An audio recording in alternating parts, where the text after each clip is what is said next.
نحمده ونصلي على رسوله الكريم اما بعد فاعوذ بالله من الشيطان الرجيم بسم الله الرحمن الرحيم رب اشرح لي صدري ويسر لي امري واحلل عقدة من لساني يفقهوا قولي وَلَقَدْ كُذِّبَتْ رُسُلٌ مِّن قَبْلِكَ، البتہ تحقیق آپ سے پہلے کئی رسول جھٹلائے گئے، یعنی ان کی قوم نے ان کی بات نہ مانی، فَصَبَرُوا تو انہوں نے صبر کیا، عَلَىٰ مَا كُذِّبُوا اس پر جو وہ جھٹلائے گئے، وَأُوذُوا اور وہ اذیت دیے گئے، تکلیف دیے گئے، حَتَّىٰ أَتَاهُمْ نَصْرُنَا یہاں تک کہ ان کے پاس ہماری مدد آ گئی، کیونکہ اللہ نے بھیجا تھا ان کو، تو پھر اللہ ہی دفاع کرنے والا ہے، اللہ ہی مدد کرنے والا ہے۔ وَلَا مُبَدِّلَ لِكَلِمَاتِ اللَّهِ اور اللہ کے کلمات کو کوئی بدل نہیں سکتا۔ نبی صلی اللہ علیہ وسلم کو تسلی دی جا رہی ہے کہ آپ بھی ان کی پرواہ نہ کریں جو آپ کی مخالفت کر رہے ہیں، آپ کے لیے بھی اللہ کی مدد آئے گی۔ اور یہ ہوا کہ آپ کے جھٹلانے والے آپ ہی کے مددگار بن گئے۔ سورۃ المؤمن میں آتا ہے اِنَّا لَنَنصُرُ رُسُلَنَا وَالَّذِينَ آمَنُوا بے شک البتہ ہم ضرور مدد کریں گے اپنے رسولوں کی اور ان لوگوں کی جو ایمان لائے۔ سورۃ المجادلہ میں آتا ہے كَتَبَ اللَّهُ لَأَغْلِبَنَّ أَنَا وَرُسُلِي اللہ نے لکھ دیا ہے کہ میں اور میرا رسول غالب آئیں گے۔ اللہ کے کلمات نہیں بدلے جاتے۔ کلمات سے کیا مراد ہے؟ کلمات سے مراد یہاں اللہ کے وہ قوانین ہیں جو حق و باطل کے معرکے میں پیش آتے ہیں۔ اللہ تعالیٰ کا ایک قانون ہے کہ ایمان لانے والوں کو وہ آزماتا ضرور ہے۔ کیا قانون ہے؟ کہ جو اس کا نام لے گا، جو اس کے راستے پہ چلے گا، اس کے لیے آزمائش ضرور آئے گی۔ یہ نہیں ہو سکتا کہ ایک شخص لا الہ الا اللہ کہے اور پھر اسے آزمائے بغیر جنت دے دی جائے۔ سورۃ العنکبوت کی دوسری آیت ہے احسب الناس ان یترکوا ان یقولوا آمنا وہم لا یفتنون کیا لوگوں نے یہ سمجھ رکھا ہے کہ بس اتنا کہنے پہ چھوڑ دیے جائیں گے کہ وہ ایمان لائے، وہم لا یفتنون اور وہ آزمائے نہ جائیں گے۔ وَلَقَدْ فَتَنَّ الَّذِينَ مِن قَبْلِهِمْ ہم نے ان سے پہلے کے لوگوں کو بھی آزمایا ہے۔ فَلَيَعْلَمَنَّ اللَّهُ الَّذِينَ صَدَقُوا تو اللہ کو ضرور جاننا ہے ان لوگوں کے بارے میں جنہوں نے سچ کہا، وَلَيَعْلَمَنَّ الْكَاذِبِينَ اور البتہ وہ ضرور جان لے گا جھوٹوں کو۔ یعنی ایک شخص کے سامنے اسلام کا راستہ، دین کا راستہ کھلتا ہے اور وہ بڑے ذوق و شوق سے دعویٰ کرتا ہے کہ میں سچا مسلمان ہوں، پھر اللہ تعالیٰ کی طرف سے حکم آتا ہے کہ آؤ اس پر عمل کر کے دکھاؤ۔ اب جو ہی وہ عمل کے لیے قدم اٹھاتا ہے، ساری دنیا کی مخالفت مول لیتا ہے، ہر شخص اس کے پیچھے پڑ جاتا ہے۔ ایسا وقت انتہائی تکلیف دہ ہوتا ہے۔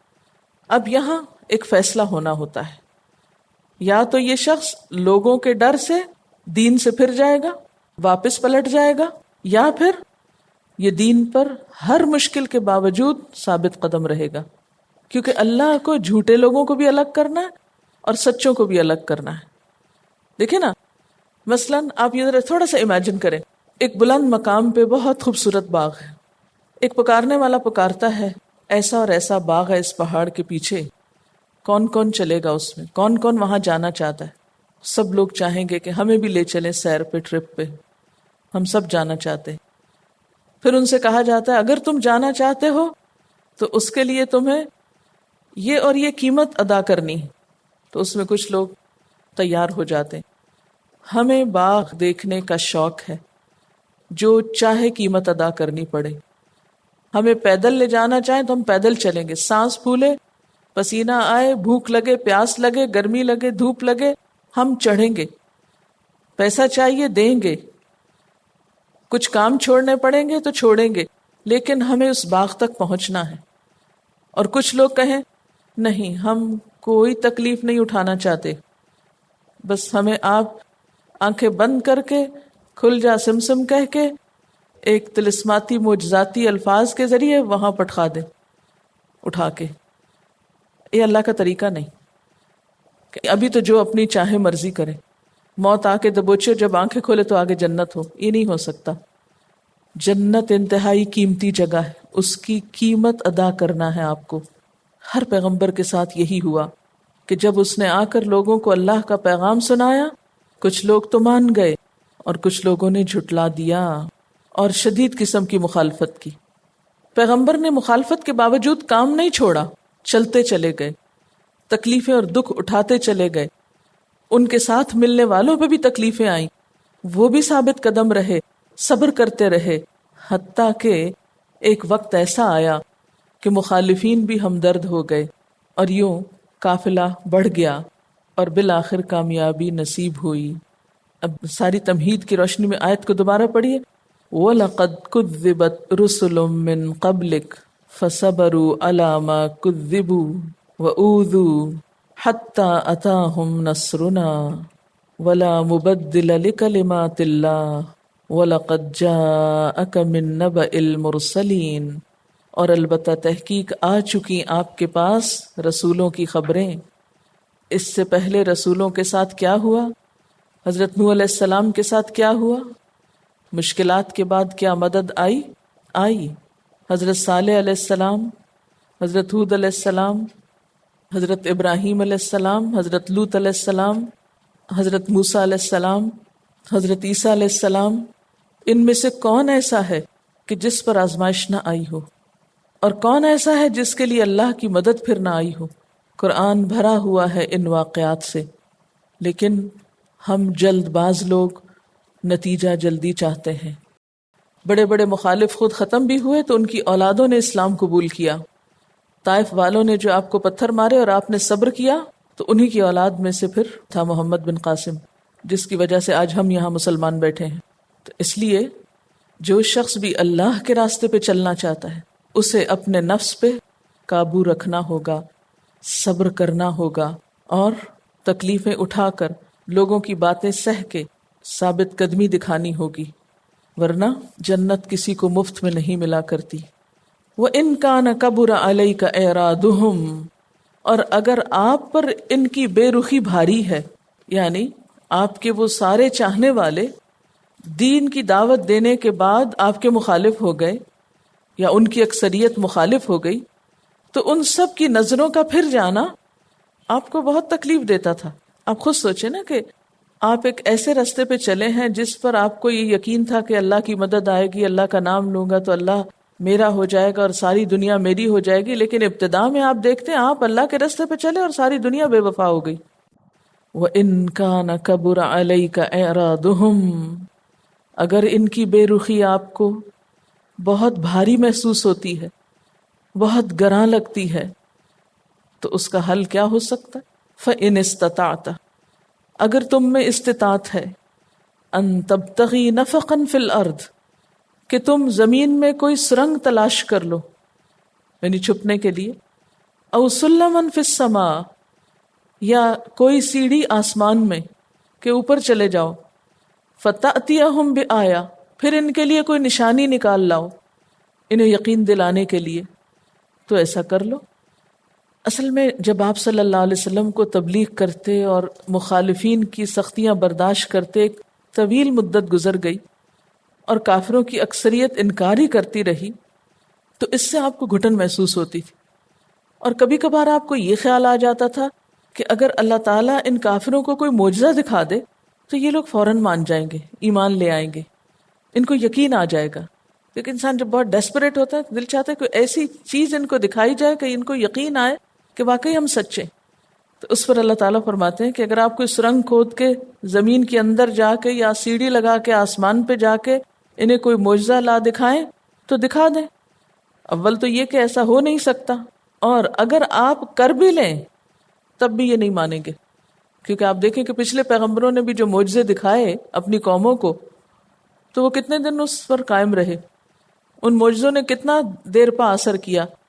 معجزے وقتی طور پر تو کسی کو خاموش کرا سکتے ہیں، اور آپ کو معلوم ہے کہ شق کمر کا معجزہ آپ کو دیا گیا تھا، اس کے باوجود اہل مکہ نہیں مانے۔ اس کو بھی کیا کہا؟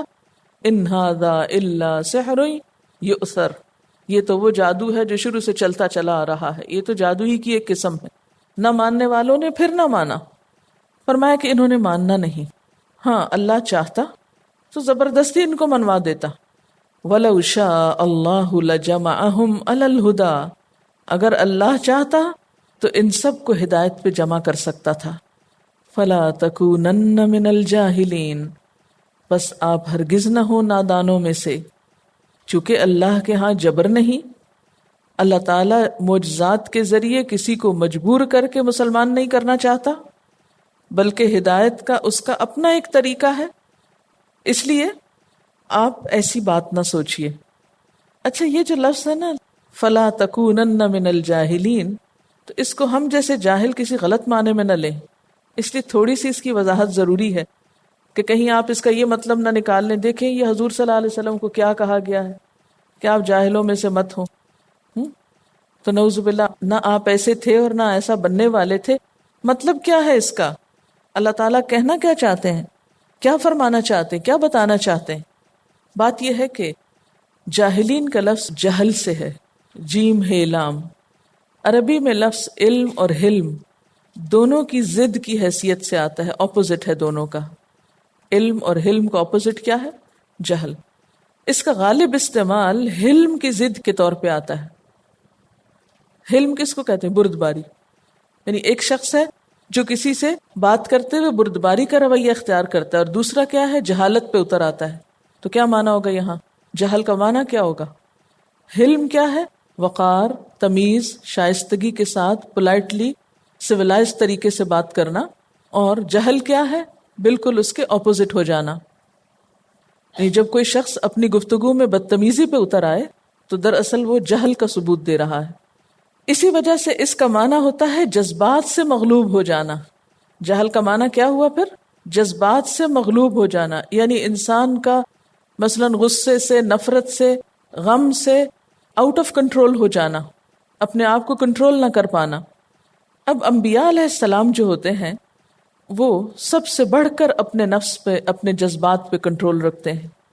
کبھی خواہشات ان کو مغلوب نہیں کرتی، لیکن ان کے جذبات میں کبھی کبھی خیر کا پہلو اتنا شدید ہو جاتا ہے، خیر کا جذبہ اتنا بڑھ جاتا ہے کہ اس سے وہ مغلوب ہونے لگتے ہیں کہ لوگوں کی بھلائی کے لیے، لوگوں کی خیر کے لیے جب وہ حد سے زیادہ سوچتے ہیں. حالانکہ یہ ایک بہت اچھی بات ہے، لیکن انبیاء علیہ السلام چونکہ ایک اسوہ حسنہ ہوتے ہیں، اس لیے اللہ تعالیٰ ان کو وہاں بھی حد سے آگے نہیں جانے دیتا. یعنی انبیاء کے اندر برے جذبات یا جہل اس معنی میں نہیں ہوتا، بلکہ جہل کا معنی کیا ہے؟ جذبات سے مغلوب ہونا. تو جذبات میں برے جذبات بھی ہوتے ہیں، اچھے بھی ہوتے ہیں. انبیاء میں برے جذبات نہیں ہوتے، وہ بسا اوقات اپنے اچھے جذبات سے مغلوب ہوتے ہیں لوگوں کی خیر خواہی اور بھلائی میں. فرمایا ان کی خیر خواہی میں بھی ایک حد پر ہی رہنا ہے، اعتدال سے نہیں بڑھنا، کیونکہ لوگوں کو انبیاء کو فالو کرنا ہوتا ہے نا. تو اس لیے آپ صلی اللہ علیہ وسلم سے کہا جا رہا ہے کہ آپ ایسی باتیں نہ سوچیں کہ انہیں معجزے دکھائے جائیں گے تو یہ مان جائیں گے. انہوں نے پھر بھی نہیں ماننا.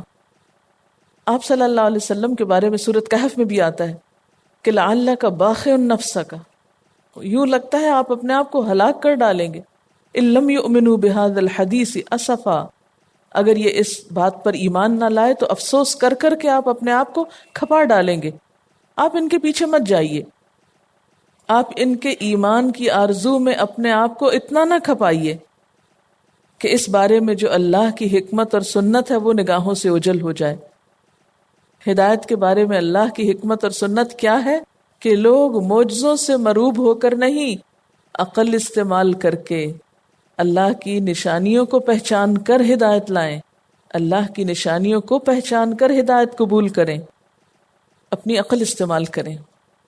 سچ کیا ہے، جھوٹ کیا ہے، خیر کیا ہے، شر کیا ہے. اچھا عام روزمرہ زندگی میں بھی ہم بعض اوقات کیا کرتے ہیں، ایک بات کسی کو بتاتے ہیں، کوئی نہیں مانتا تو ہم شاؤٹ کرنا شروع کر دیتے ہیں.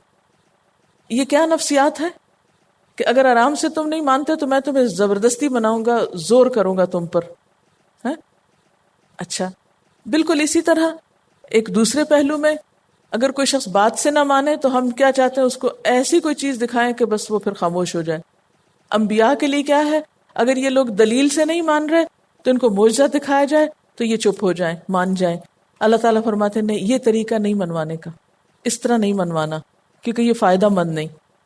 کیوں؟ اس لیے کہ وقتی طور پہ تو لوگ سہم جاتے ہیں، اور پھر جب وہ اس ٹرانس سے باہر آتے ہیں پھر کیا کرتے ہیں؟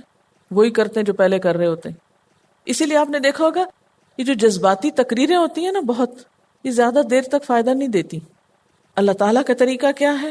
آہستہ آہستہ، آرام آرام سے، ٹھنڈے ٹھنڈے اپنی عقل استعمال کریں۔ جو اللہ نے اتنی زبردست چیز انسان کے اندر رکھی ہے، آنکھیں، کان، دل، دماغ، اسے استعمال کریں، غور کریں، سوچیں اور پھر قبول کریں۔ جو شخص اس طریقے سے قبول کرے گا پھر ساری دنیا بھی اس کی مخالف ہو جائے وہ نہیں پلٹے گا، اور جو شخص صرف معجزے کے بل پہ مانے گا جب دوسری طرف مخالفت نظر آئے گی وہ پھر پلٹ جائے گا۔ ادھر ڈر کے ادھر پلٹا، ادھر ڈر کے ادھر پلٹ جائے گا، تو حاصل تو کچھ نہ ہوا۔ یعنی جو لوگ جذبات میں آ کے کوئی کام کرتے ہیں، ایسے جذباتی لوگ بہت نقصان اٹھاتے ہیں۔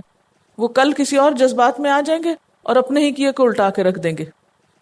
یعنی جذبات میں اعتدال بہت اچھی چیز ہے، خوبصورتی ہے، لیکن جذبات میں بے اعتدالی سخت نقصان دہ ہے، کہ انسان اپنے نفس کے ہاتھوں ایسا مجبور ہو جائے کہ اپنے ہی آپ کو نقصان دے دے۔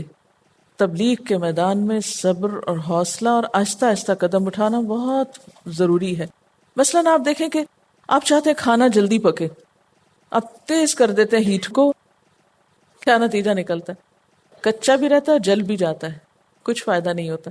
ہم انسانوں کے ساتھ یہی معاملہ چاہتے ہیں، بچوں کے ساتھ اپنے یہی معاملہ چاہتے ہیں۔ آج ایک بات بتائیے، کل پوری پرفیکشن اس میں نظر آئے۔ اگر آپ صلی اللہ علیہ وسلم معجزوں کے بل پہ اسلام پھیلا کے چلے جاتے، ایک تو یہ کہ وہ معجزے دیکھ کے ماننے والے بھی ختم ہو جاتے، اور پھر بعد کے ہم جیسے لوگوں کے لیے کیا رہتا؟ ویسے تو یہ کہ قرآن ہے الحمدللہ بہت بڑا معجزہ، لیکن قرآن کا معجزہ جذباتی والا معجزہ نہیں ہے۔ یہ کون سا ہے؟ بہت گہرا معجزہ ہے، جو عقل استعمال کرنے کے لیے کہتا ہے، سوچ سمجھ کو بیدار کرتا ہے۔ انما یستجیب الذین یسمعون، بے شک جواب دیتے ہیں، قبول کرتے ہیں وہ لوگ جو سنتے ہیں۔ جو سنیں گے اور دل کے کانوں سے سنیں گے وہ بات قبول کر لیں گے، اور وہی دراصل قبول کرتے ہیں۔ والموتى یبعثهم اللہ، اور مردہ لوگ، مرے ہوئے، ان کو تو اللہ ہی اٹھائے گا، وہ تو قیامت کے دن ہی سنیں گے اٹھ کے۔ جن کے دل مردہ ہیں اور جو بہت سے پردوں میں دفن ہیں تعصب کے اور خواہشات نفس کے، وہ نہیں سنتے۔ ان کے سامنے حقیقت تو قیامت کے دن آئے گی، لیکن وہاں پھر کچھ کرنے کا وقت نہ ہوگا۔ ثم الیہ یرجعون، پھر وہ اسی کی طرف لوٹا دیے جائیں گے۔ اصل میں یہ آیت پچھلی آیت سے ہی لنکڈ ہے کہ جن لوگوں کے دل اپنی ضد اور ہٹ دھرمی کی وجہ سے مر چکے ہیں وہ معجزے دیکھ کر بھی ایمان نہیں لائیں گے، اور جن لوگوں کو ہدایت قبول کرنا ہے وہ تو آپ کی معجزوں کے بغیر ایک سیدھی بات بھی سمجھ جائیں گے۔ وقالو، اور انہوں نے کہا، کیا کہا؟ لولا نزل علیہ آیۃ من ربہ، کیوں نہیں اتاری گئی اس پر کوئی آیت اس کے رب کی طرف سے؟ قل ان اللہ قادر، کہہ دیجئے بے شک اللہ قادر ہے، علی ان ینزل آیۃ، اس بات پر کہ وہ ایک نشانی اتار دے، وہ نشانیاں لانے پہ پوری قدرت رکھتا ہے۔ وَلَكِنَّ أَكْثَرَهُمْ لَا يَعْلَمُونَ، لیکن ان کی اکثریت علم نہیں رکھتی، ان کی اکثریت جانتی نہیں ہے۔ حیرت کی بات ہے نا کہ انسان اس دنیا میں دن رات کئی معجزے دیکھتا ہے۔ مثلا سورج کا طلوع اور غروب ہونا کوئی معجزے سے کم نہیں، آسمانوں پہ پرندوں کا اڑنا معجزے سے کم نہیں، بادلوں کا آنا جانا، پانی بھر کے اٹھا کے دور دراز جگہ لے جانا معجزے سے کم نہیں۔ یہ بڑی بڑی نشانیاں ہیں جو ہمارے چاروں طرف پھیلی ہوئی ہیں، لیکن کچھ لوگ ان نشانیوں کے ہجوم میں ایک اور نشانی مانگتے ہیں اور کہتے ہیں کیوں نہیں کوئی اور نشانی آ رہی۔ تو بات یہ ہے کہ جو لوگ کائنات کی ان نشانیوں سے سبق نہیں پاتے وہ کسی نئی نشانی سے بھی فائدہ نہیں اٹھا سکتے۔ عقل مند کو تو اشارہ ہی کافی ہوتا ہے۔ اور اصل بات یہ ہے اللہ تعالیٰ فرماتے ہیں کہ سوال نشانی کا نہیں ہے بلکہ ان کی بے علمی کا ہے. اکثرہم لا یعلمون، یہ علم نہیں رکھتے. اچھا، جب یہ لوگ بار بار مطالبہ کرتے تھے اور معجزہ نہیں آتا تھا تو یہ کم علم کم عقل لوگ سمجھتے کہ شاید اللہ تعالیٰ اتار نہیں سکتے. فرمایا اللہ کے لیے کچھ مشکل نہیں، وہ سب کچھ لا سکتا ہے. ان اللہ قادر علی ان ینزل آیہ، اللہ اس پہ قادر ہے کہ معجزہ لے آئے، جیسے بنی اسرائیل پہ پہاڑ کو اٹھایا تھا. لیکن بات یہ ہے کہ تمہارے ہی بھلے میں معجزہ نہیں لایا جا رہا، کیونکہ معجزے کا انکار پھر انسان کو عذاب سے دوچار کرتا ہے. اور معجزے کیا مانگتے ہو؟ ذرا اپنے آس پاس تو دیکھو. وما من دابۃ فی الارض، اور کوئی جاندار ایسا نہیں جو زمین میں ہو. ولا طائر یطیر بجناحیہ، اور نہ کوئی پرندہ جو اپنے دو پروں کے ساتھ اڑتا ہو. الا امم امثالکم، مگر جماعتیں ہیں، اقسام ہیں تمہاری ہی طرح. تمہاری طرح سے مراد کیا ہے؟ وہ بھی زندگی رکھتی ہیں، وہ بھی رزق پاتی ہیں، ان میں بھی جان ہے، لیکن دیکھو تمہارے اور ان میں کتنا فرق ہے. دابہ کا لفظ دبیب سے نکلا ہے. دبیب کہتے ہیں رینگنے کو، سب سے آہستہ چال کو دبیب کہتے ہیں. کہا جاتا ہے کہ جانوروں اور پرندوں اور حشرات کی تقریباً 10 لاکھ قسمیں. تم اللہ سے معجزے مانگتے ہو؟ دیکھو جانوروں کی شکل میں اس نے کئی معجزے پیدا کیے ہیں، پرندوں کی شکل میں یہ معجزات تمہارے آگے پیچھے کہ ان کے اندر بھی روح ہے، یہ بھی کھاتے پیتے ہیں. ما فرطنا فی الکتاب من شیء، ہم نے کتاب میں کسی چیز کی کمی نہیں کی. یہاں کتاب سے کیا مراد ہے؟ یہاں کتاب سے 2 معنی مراد لیے گئے ہیں. ایک تو لوح محفوظ اور دوسرے قرآن. یعنی اگر اللہ کا خاص رجسٹر مراد لیا جائے تو فرمایا کہ ان سب کا ریکارڈ ہمارے لوح محفوظ میں موجود ہے. اور اگر الکتاب سے مراد قرآن مجید لیا جائے تو اس کا معنی یہ ہوگا کہ ہم نے قرآن میں اپنے سارے دلائل بیان کر دیے ہیں. دلائل بیان کرنے میں ہم نے کوئی کمی نہیں کی. وہ دلائل بھی اللہ کی آیات ہیں، نشانیاں ہیں. ثم الی ربہم یحشرون، پھر وہ اپنے رب کی طرف اکٹھے کیے جائیں گے. وہ سے مراد کون ہے؟ ایک مراد تو جانور ہو سکتے ہیں، جانوروں کے لیے بھی حشر ہے، جیسا کہ ایک اور آیت میں آتا ہے وَإِذَا الْوُحُوشُ حُشِرَتْ، کہ قیامت کے دن سارے وحشی جانور اکٹھے کر لیے جائیں گے. اور دوسرا اس سے مراد انسان ہے کہ یہ لوگ کب تک اللہ کی نشانیوں سے آنکھیں بند کر کے رکھیں گے، آخر موت انہیں آ پکڑے گی اور پھر ان کی آنکھ حقیقت میں کھل جائے گی. اگر ہم اس کو پہلے معنی میں لیتے ہیں کہ اس سے مراد قیامت کے دن جانوروں کا حشر ہے، تو اس کے بارے میں بھی ہمیں کچھ احادیث ملتی ہیں کہ قیامت کے دن جانوروں کے درمیان بھی فیصلہ ہوگا. صحیح مسلم کی ایک روایت ہے، قیامت کے روز سب اہل حقوق کے حق ادا کیے جائیں گے، یہاں تک کہ بے سینگ بکری کا انتقام سینگ والی بکری سے بھی لیا جائے گا. یعنی بکریاں جو آپس میں ایک دوسرے کو سینگ مارتی رہتی ہیں، لڑتی ہیں، تو ان کا بھی فیصلہ ہوگا، ان کو بھی بدلہ دلایا جائے گا جس پر بھی ظلم ہوا ہوگا. ابن جریر کی روایت اور بہقی کی بھی کہ قیامت کے روز تمام جانور اور پرندے بھی دوبارہ زندہ کیے جائیں گے. اور اللہ تعالیٰ کا انصاف اس حد تک ہے کہ اگر سینگ والے جانور نے بے سینگ کے جانور کو دنیا میں مارا تھا تو آج اس کا انتقام اس سے لیا جائے گا. اور جب ان کے آپس کے حقوق اور مظالم کے بدلے اور انتقام ہو چکیں گے تو حکم ہوگا سب مٹی ہو جاؤ. اس وقت سب مٹی کا ڈھیر ہو جائیں گے. اس وقت کافر کہے گا یا لیتنی کنت ترابا، اے کاش کہ میں بھی مٹی ہوتا. تو اس سے کیا پتہ چلتا ہے کہ قیامت کے دن نہ صرف یہ کہ انسانوں کا حساب ہوگا، جانوروں کا بھی حساب ہوگا. ہاں، انسان اور جانور میں فرق یہ ہے کہ انسانوں کے حساب کے بعد، فیصلے کے بعد جنت اور جہنم ہے اور ان کے لیے ہمیشگی ہے، جبکہ جانوروں کا فیصلہ کرنے کے بعد وہیں پر سزا دلوا کے انہیں ہمیشہ کے لیے ختم کر دیا جائے گا.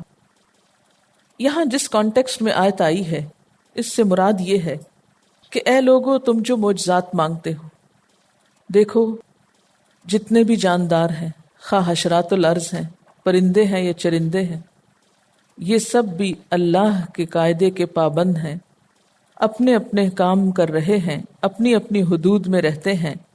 اللہ نے ان کے کھانے کے لیے جو پروگرام رکھا ہے، جو مینیو رکھا ہے، وہی کھاتے ہیں۔ مثلاً آپ دیکھیں کہ گائے بھینس جو ہے وہ گوشت نہیں کھاتی۔ جب انسانوں نے ان کو گوشت کھلانے کی کوشش کی تو نتیجہ آپ کو معلوم ہے کیا ہوا۔ میڈ کاؤز کا سارا قصہ آپ کو یاد ہوگا۔ ہزاروں کی تعداد میں گایوں کو ذبح کیا گیا اور ختم کیا گیا کیونکہ ان کے اندر ایسی بیماری پھوٹ پڑی، اور اس کی بنیادی وجہ یہی بتائی گئی کہ ان کی فوڈ میں خون یا ایسے اجزاء شامل تھے۔ تو اللہ تعالیٰ نے جو ان کی پروگرامنگ کی ہے، تم دیکھو کہ وہ اپنی حدود میں کتنا رہتے ہیں۔ کچھ پرندے جاندار چیزیں کھاتے ہیں، کچھ ویجیٹیرین ہیں، اسی طرح چرندوں میں بھی، جانوروں میں بھی، ہر ایک کا غذائی پروگرام مختلف ہے۔ کیا یہ معجزہ نہیں؟ تم اپنی مرضی کر کے ذرا کچھ اور کھلا کے دیکھو ان کو۔ مثلا اگر آپ شیر کو گھاس کھلائیں یا بلی کو گھاس پہ رکھیں، کھائے گی؟ کئی دفعہ آپ ٹیسٹ کرتے ہیں نا، آپ کچھ کھا رہے ہیں، بلی آ گئی، کوئی کتا آ گیا، آپ ایک چیز پھینکتے ہیں، پھر دوسری پھینکتے ہیں، پھر تو وہ وہی کھاتے ہیں جو اللہ نے ان کے لیے رکھا ہے۔ آپ اس طریقے کو فطرت کے نہیں بدل سکتے، بدلتے ہیں تو نقصان اٹھاتے ہیں۔ فرمایا کہ اس طریقے کو متعین کرنے والا کون ہے، تم ہو یا رب ہے؟ کیا یہ تمہاری مرضی کے مطابق ہو رہا ہے یہ پروگرام؟ دیکھیں نا، وہ تو جانور ہیں، بے زبان ہیں، بے عقل ہیں، لیکن ان کو اتنی عقل کہاں سے ہے کہ کیا کھانا اور کیا نہیں کھانا، کیا لینا اور کیا پھینکنا ہے؟ یہ پروگرامنگ ان کے اندر کس نے کی؟ یہ کون ہے؟ یہ رب ہے۔ یہاں سے اس کو پہچانو، اور کیا معجزے مانگتے ہو؟ اگر آپ ایک دن کے جانور کو بھی گھر لا کے اپنے طریقے پہ پالنے کی کوشش کریں تو کھائے گا وہی جو اس کا اللہ نے طریقہ لکھا ہے، آپ کی مرضی کا نہیں کھائے گا۔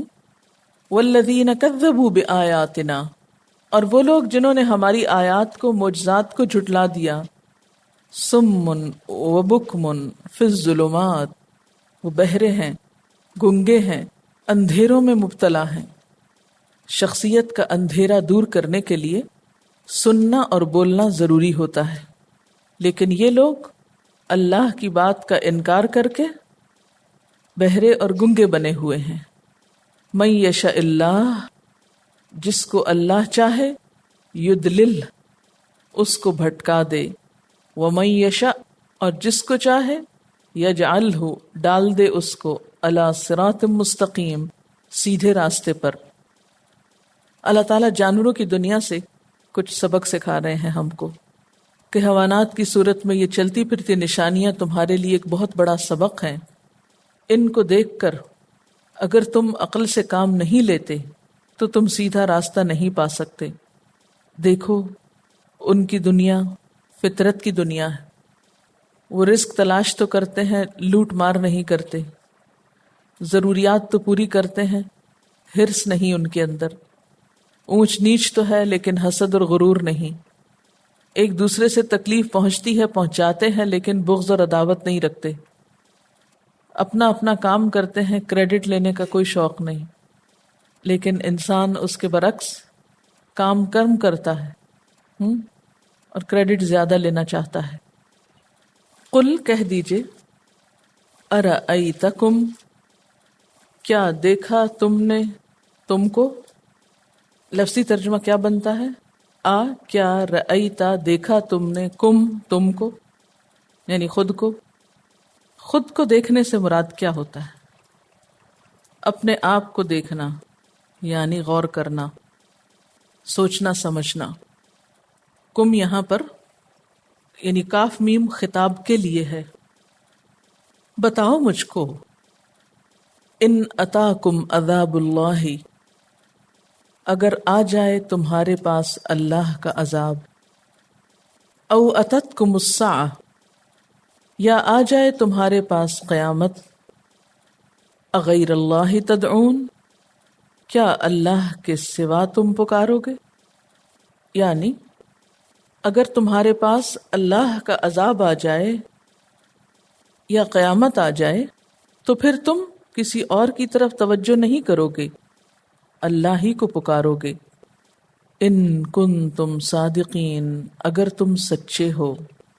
سبحانک اللہم و بحمدک، لا الہ الا انت، استغفرک و اتوب الیک۔ السلام علیکم و رحمۃ اللہ وبرکاتہ۔